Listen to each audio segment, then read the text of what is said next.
Hello, everyone. I'm Krasi. Just 2 days ago, I had a very interesting interview with Osher. Osher, the friend financial astrologer. He was describing the upcoming financial, unified global digital system, which is about to be happening to the world. And his vision was more or less that this particular situation is inevitable. And here comes the big question on the free will, and can all this which the so-called elites are preparing for us, can actually this be avoided? And is it really inevitable what financially he described to take place? Now, see, the thing is that with this situation in the 2020, the pandemic situation, we all learned a lot. We were learning life astrology. You know, we saw that what happened actually was a result of very important cycle, global cycle, which took place on the sky, and which was 21st of December 2020, the great conjunction between Jupiter and Saturn.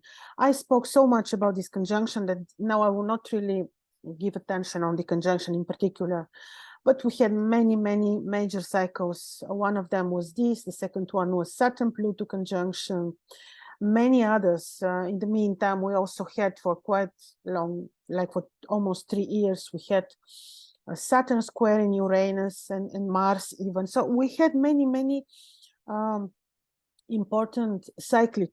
They are cyclic because you know how slow Saturn is, you know how slow Pluto is, and you know how rare is to have Jupiter-Saturn conjoined, not as a simple conjunction, but conjunction where both stars would look as if they are one star. So we have these rare celestial events, and they brought to us the situation that we are in right now. You know, when we have Jupiter-Saturn conjunction, especially when this was happening in Capricorn, like it happened before, of course, major changes to the world will be taking place. But we also need to know that we're in another giant cycle, which is that we are about to leave the era of Pisces, and in about 300 and something years, we are about to enter the sub-era, the era of Aquarius. Also about this I spoke many times, but I need to mention it. So we are at the gates of the era of Aquarius. We are not yet living in the era of Aquarius, but when we live through the last degrees, I'm saying this very, mathematically, when we live through the last degrees of certain astrological era, like now, we will be still experiencing 300 and approximately 60 years of the last degrees of the year of Pisces, that somehow the energies intensify themselves. What we experience seem to be very intense and more on negative side, the way we experience these lessons which are taking place now. So indeed, we live in very interesting times, and because we are concluding one era, the times seem to be hard, interesting, and maybe not very positive. From our perspective, not positive. Otherwise, everything is perfect from divine, universal perspective. So what am I telling you is that many other reasons why we live in such intense, interesting times. And these times are also IQ tests for us, and we have no right to fail, because there is no, we cannot sit the exam again. Like we're given the chance to choose. And here comes the, you know, the pandemic situation with the jabs. We were given the choice. Some say we didn't have the choice. No, we had the choice. We had the choice, and now we have choices to make. So financial, unified, you know, how to call it? Financial unified what? World or what is coming? Can we make a choice there? We can, and I'll explain to you again. We're living in the sub-era of Pisces, and we are about to finalize this year and to enter the era of Aquarius. So Aquarius is, yes, already very important.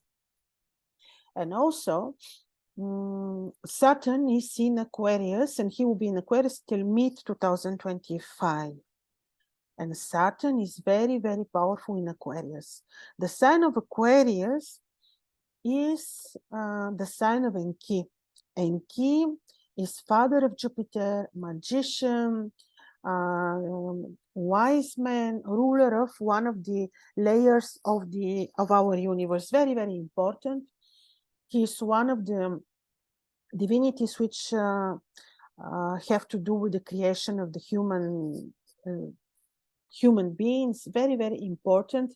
Whether he's benevolent or malefic, it will be a very simple approach. It will be a simplified approach to look at Enki like that. If he's good or bad, we cannot do that, because it's more complex than that. He is, this is a Babylonian divinity, and he's ruling Aquarius. And he's also signified by the waterman, the Aquarius man, who is pouring the water from the vessel which he has in his hands. And symbolically, from this vessel that he's pouring, you have the waters of the river Eridanus starting. And the river Eridanus is like division point. It is dividing the world, and also it's a division, like we really can have two options. And secondly, it is the river where a boatman is transporting the souls of the dead. Very important sign, really division. So it is about choices. It is not so that we cannot make choices, and it is a must that we enter digital world. No. Aquarius man and Enki is magician. This is all a little bit tricky. And secondly, it is also about nature. Magic is what? Natural sciences. Magic is connection with nature. Magic is working with energies. Magic is working with the universe, and each one of us can be magician, whether we opt for connecting with nature, having our own, you know, natural life, like growing our own food, having our own, being creators together with the creator, or opting to be in the digital world. These are choices, and I'm sure that it is about choices. And if you think that you can have no choice, this is not correct, because when you look back in the past, every time we were given the choices. It's all about how we play our cards, and it is all about IQ test, whether we fail it or not. Again, it comes to the point of the free will. We do have a free will. I mentioned to you earlier, we come with our horoscopes, like indeed, this is your passport. This is what we inherited or earned from past lifetimes, from our emotions, thoughts, activities, or lack of such. You know, this is how we created our current horoscopes. And now basically we are cooking our next horoscopes for our next lifetimes. But when you know your horoscope, you act accordingly. When you know your weaknesses, you act accordingly. When you know your powers and positive features, you make use of them.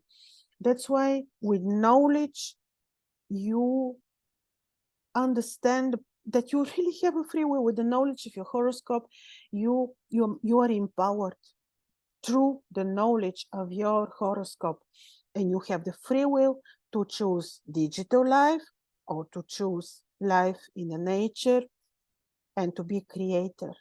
So this is my comment on our conversation with Osher, and my own opinion on free will, astrologically spoken, based on your horoscope. So I think this is very important, because the more people know that they have the power given to them, to us by the Creator, the more powerful we become, and we can really decide for ourselves, and nobody else will be deciding for you. So, ladies and gentlemen, I'm really, I will be happy to hear your comments on that. All the best. Bye-bye.